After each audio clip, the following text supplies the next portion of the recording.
at the Farmers Market at Camana Bay.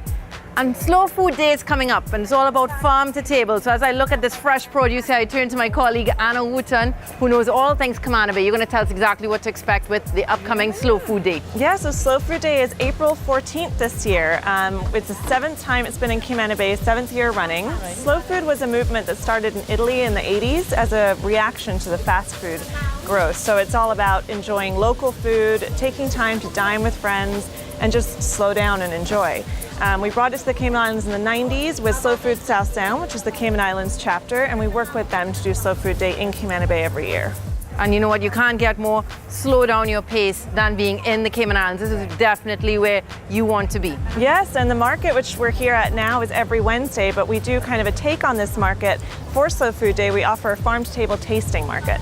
So the farmers that you see here work with local restaurants, Camana Bay and Grand Cayman restaurants, provide them with local produce, and then they cook up locally inspired dishes that everyone can just come and enjoy.